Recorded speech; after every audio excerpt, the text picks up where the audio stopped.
Hello and welcome to this video presentation on House History Resources Online, presented by the New Jersey Room of the Jersey City Free Public Library. This program is first recording for air in May 2022. My name is John Beekman. I am the Department Manager of the New Jersey Room of the Jersey City Free Public Library.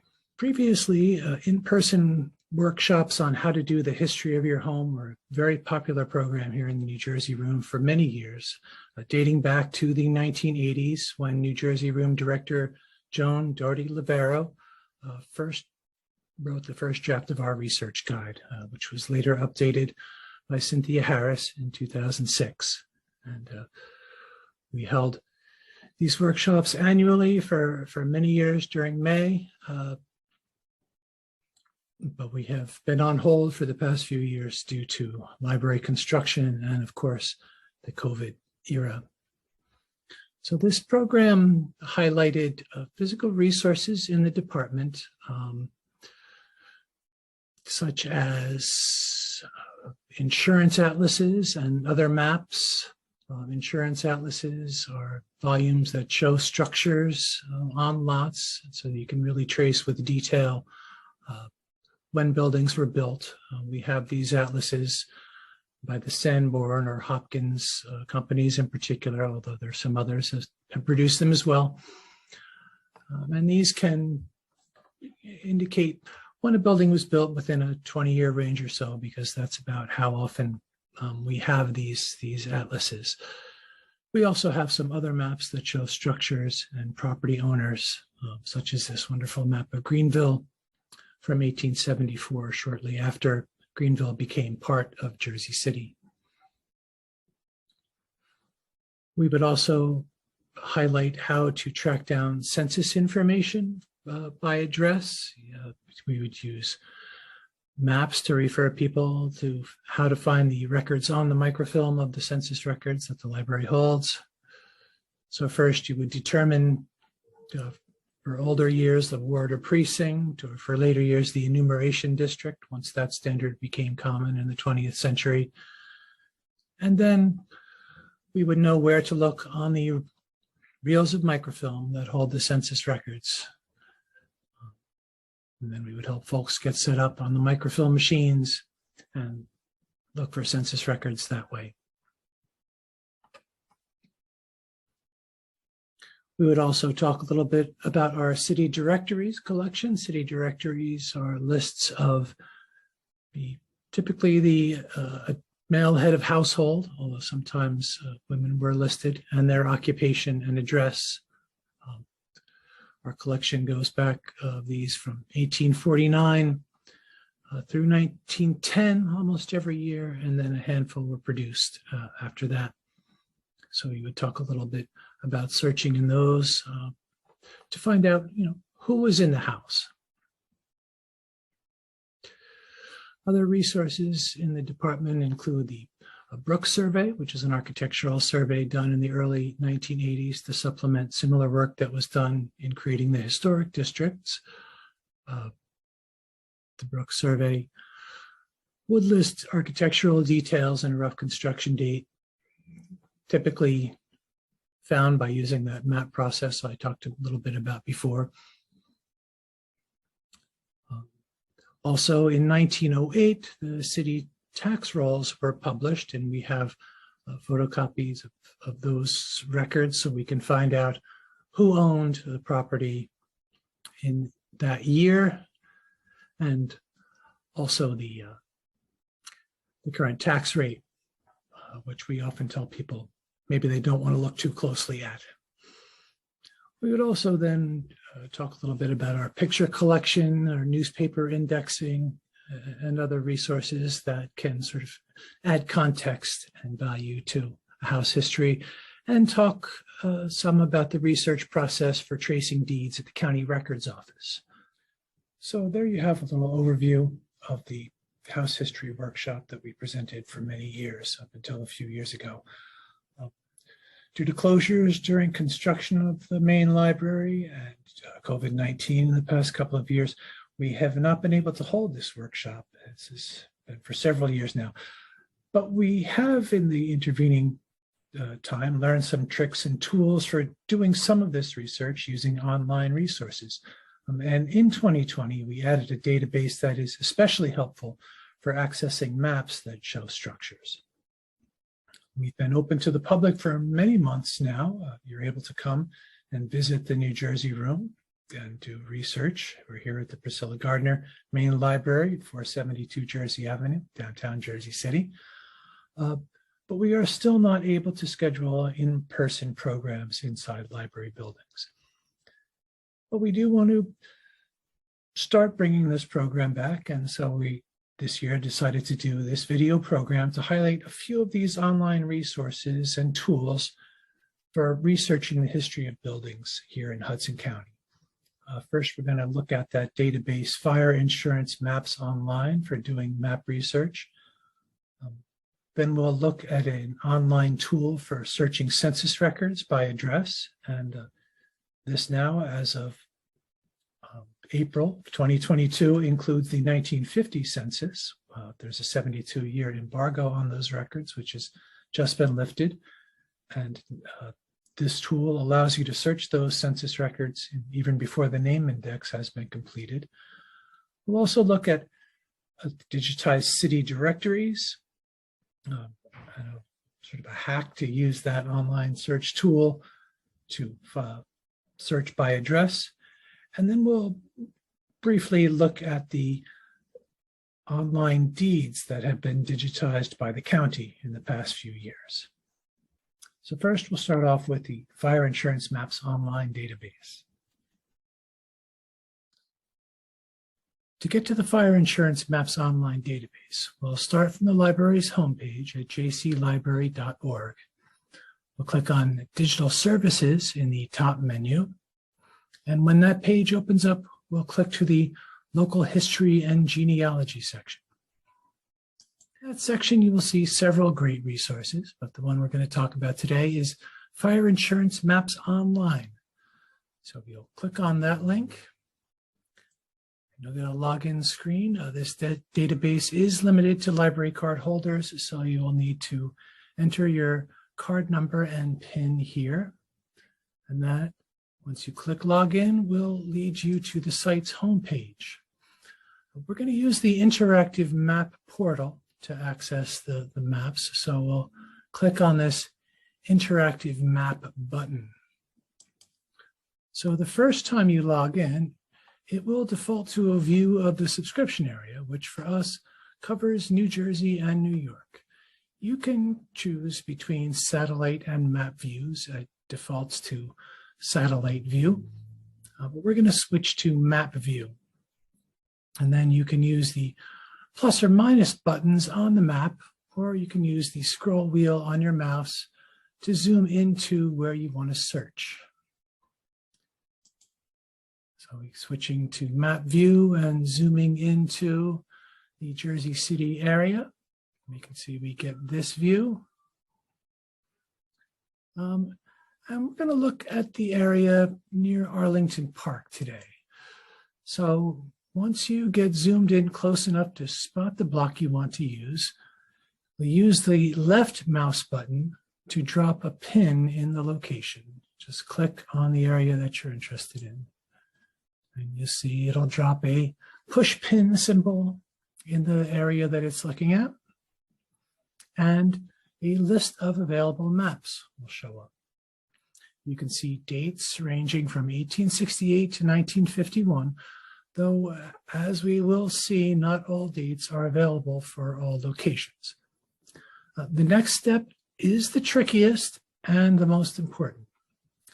So first, we'll click the Show button to load the table of contents map in the window of the map that we are interested in. In this case, I clicked the Show button for the 1951 Sanborn Atlas. And you'll see that once selected, the button turns red and the label switches to hide. So if you were to hit that again, this table of contents map, which is what we're seeing in this view field, would go away. So you'll want to make a note of the number that the pin is inside. So in this case, it's 31. And then you'll click on the title of the map to open the collection of images. So again, first you use the show button to find what page in the collection you're looking for. And then you'll click the blue hyperlinked title to open up the collection of images. So once you do that, you're inside the selected volume. We'll see a list of maps on the left. We can scroll through until we find number 31. And then we click that and load it into the viewer, as we see has been done here. And once again, once you're in that view, you can put your mouse in this window and you can use the plus or minus buttons to zoom in, or the scroll wheel on your mouse to zoom in and out of the map. So you can see here the St. Patrick's Church there, a row of houses along Grand Street, large apartment buildings here on Bramhall. And Arlington Park is not yet there in 1951, which is interesting. So you can use the key button up here in your search tools to help understand what the map is telling us. So it's yellow for frame or wood buildings, red for brick, and a lot of other information. These maps were made for insurance companies, so it's a lot of the kind of information that insurance companies would find useful in knowing how much the premiums would be for a particular property.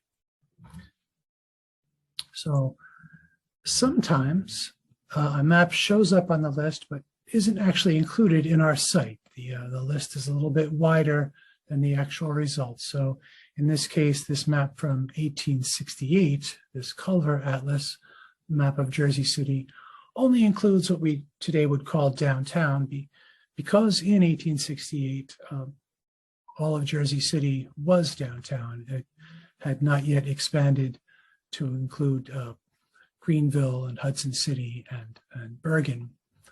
It would not reach its current borders until 1873.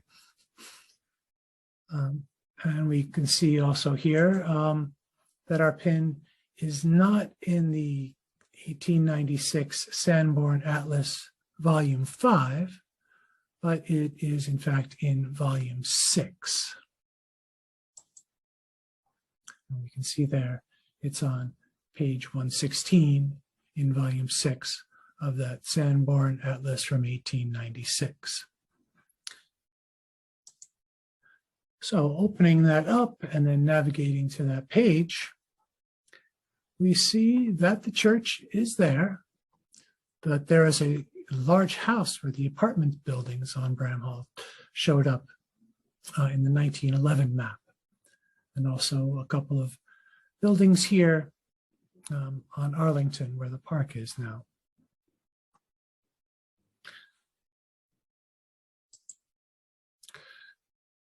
So we can download, output these maps in a couple of different ways. You can use the download JPEG button to download a nice high resolution JPEG of the whole map page, or you can click on Output Map, which opens a window that lets us create a PDF with full citation information. And you can zoom in and out of this window when creating the PDF, so you can get exactly what you want to see in that document before you click on Create PDF by clicking that button, which would then download a PDF with the map and the descriptive information. So it's great for preparing document packets, because it has all your, what we in the library world call metadata, right on the image there. Now we saw that the 1868 map didn't cover our area of interest, but there is one for 1873 that works. We can see here it's on page 47. And that's going to be the farthest back that we can go in this database for that particular block. And we can see here that there are no houses on Grand Street in that block yet. And the church is there, but it does have a note that the church is under construction. So that gives us a really nice specific detail for that particular building. We see a proposed Clark Street behind the church. That street, as we know, was never built. And also we see here on the right a long series of buildings, which if we check the key, we'd see that those symbols indicate a skylight. And so long buildings that are all skylight are greenhouses. And in fact, there were many greenhouses in that area before the heavier industry moved in later in the 19th and into the 20th century. So that's an overview of fire insurance maps online. Doing map research is one of my favorite parts of working in the New Jersey room. And when we were closed due to the COVID restriction and we found this database, it was a real pleasure for me to be able to provide this for our patrons and for myself to help our patrons. And it's been a wonderful asset. Many of these maps that are in that database are in the map cases that you see pictured behind me. But it is very handy to have online access to them and a nice way to output the images. So I hope you will take the time to explore that database and that you enjoy it as much as I do. Okay, so we've used the Fire Insurance Maps Online database to get a rough idea of date of construction of a house. Now let's turn to census records. Census records allow us to put people in the houses in the years that censuses were taken. Who lived there, what relations they were to each other, where they and their parents were born, and what occupation they were engaged in. All of these elements add life to the history of a house. Up until a few years ago, this process required consulting maps and sometimes municipal meeting minutes for district boundaries and scrolling through microfilm the census sheets. Thanks to data structuring work by Steve Morse and the digitization hosting by the Latter-day Saints and the National Archives and Ancestry.com, this process can also be done from any computer with internet access. It's a little bit complex, and the last step still requires some scrolling through images, but when successful, the results are very rewarding. Now, prior to 1900, or 1890 in some cases, the federal and state census takers did not list individual street addresses on their enumeration data sheets. So starting at the turn of the last century, the street name can be found listed along the left-hand side of the data table, and the house number will be in the first column. So you always want to make sure, looking at the records, that you are looking at the house number, the address, and not the dwelling number, which is the sequential count of residences visited, or family number, the sequential count of households enumerated. So now we'll take a look at using Steve Morse's tool for identifying how to find a house in the federal censuses. We're going to start using an address location up in the Heights. We'll look at Graham Street. So first thing you'll want to do is look on a map and identify the block you're looking for and the cross streets, Summit and Central, and the reverse street behind it on this North Street. Then we'll go to Steve Morse's census site. Steve Morse was a computer innovator who then turned his attention to creating this great genealogy resource. We'll go to his Unified Census ED Finder. You might want to bookmark this if you get into it. You can see we have several years available, starting with 1950, which just recently became available. So we'll go down to our drop-down menus here, and we'll choose New Jersey.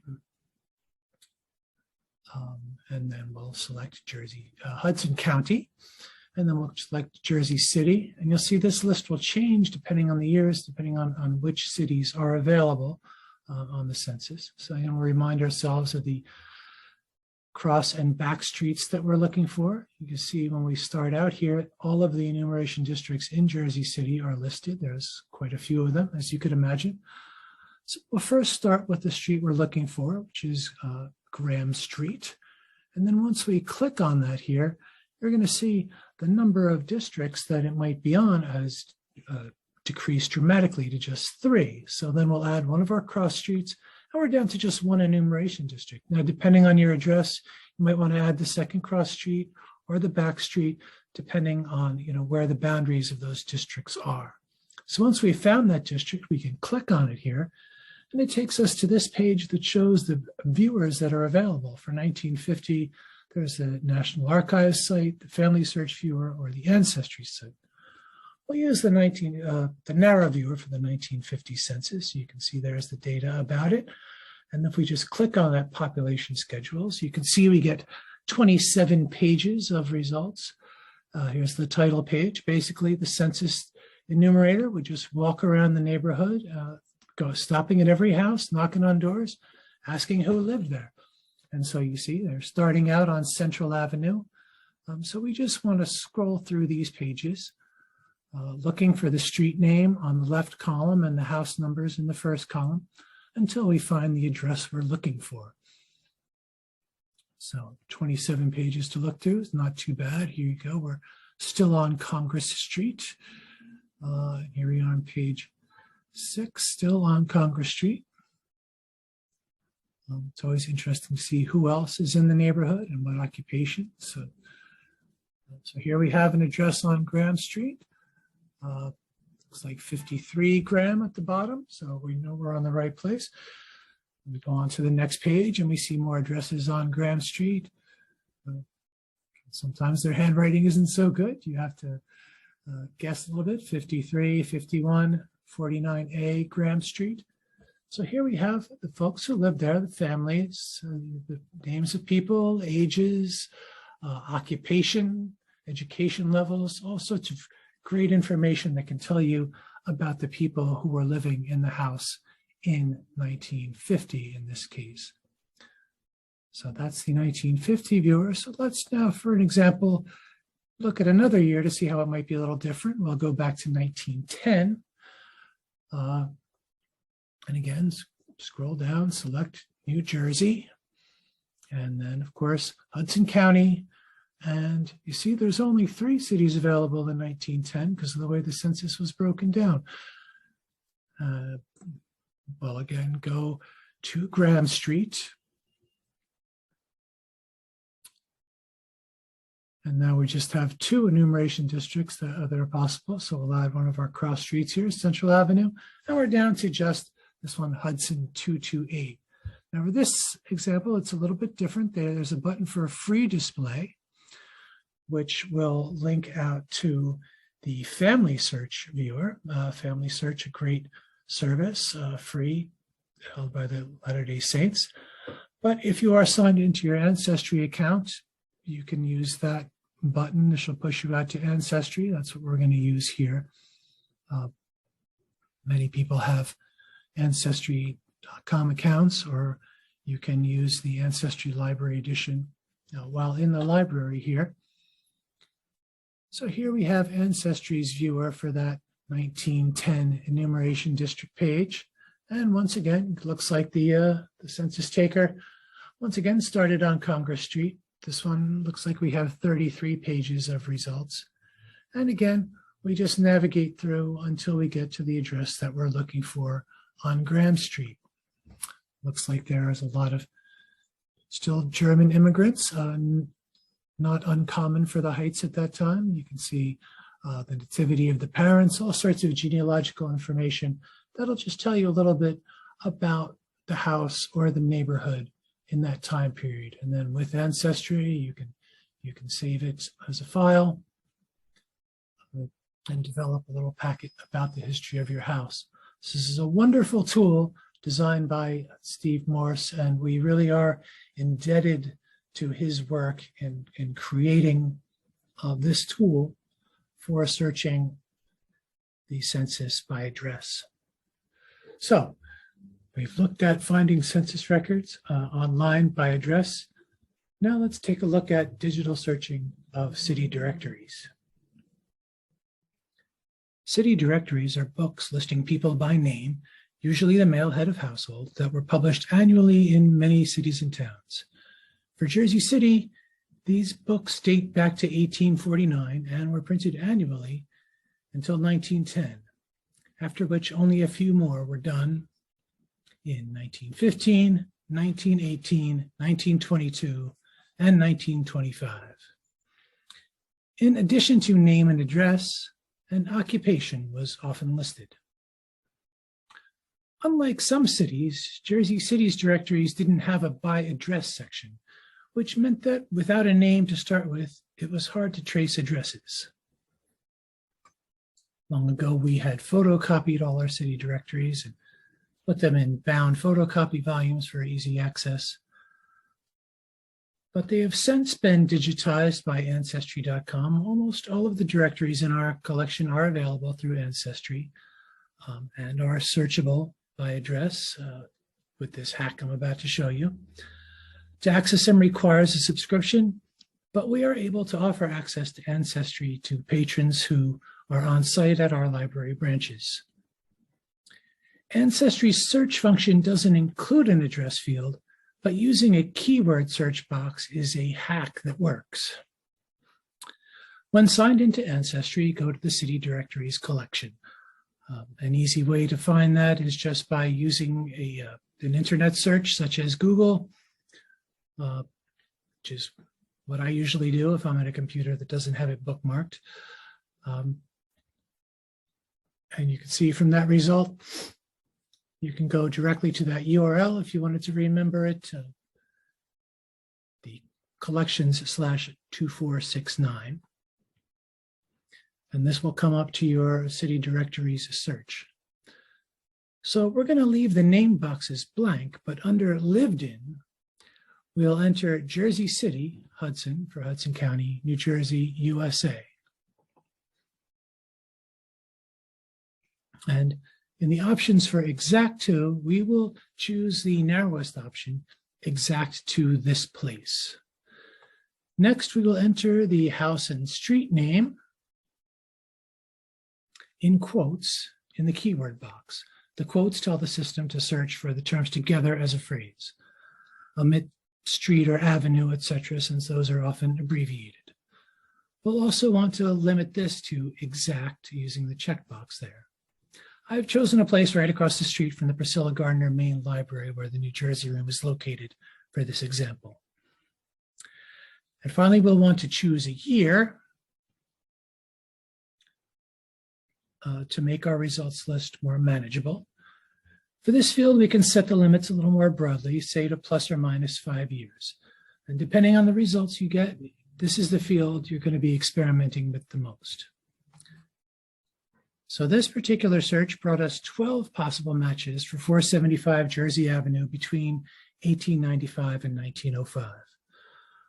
Folks by the name of Farrier and Hall seem to be there in many years.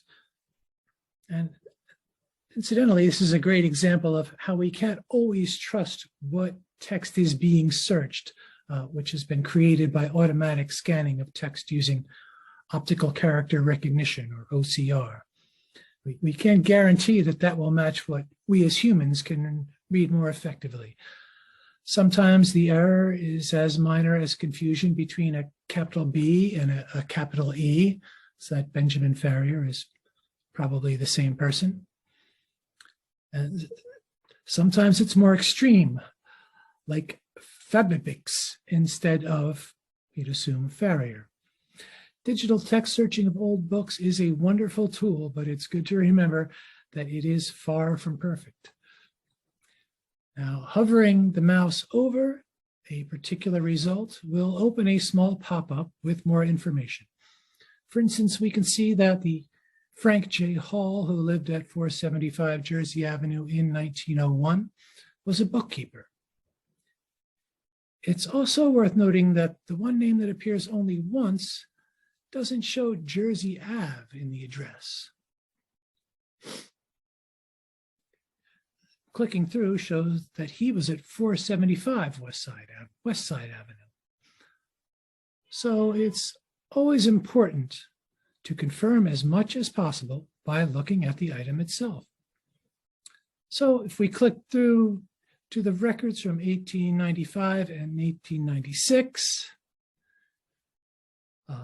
and then through to the records themselves, we can see that the name is in fact William W.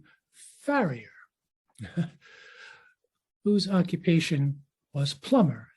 And we even have a nice ad for his business at 44 Montgomery, which indicates he worked as a house, ship, and sanitary plumber, as well as a heating engineer. You can see this is 1896 in this results list at the top, and then 1895 in that record at the top there. That's how you can keep track of what images you're looking at. I saved these as screenshots directly from my web browser on Ancestry. So by 1900, it is a Benjamin Farrier who is at the address, also a plumber, who is the head of the household there at 475 Jersey Avenue. And the business name is altered slightly to W.W. Farrier Company.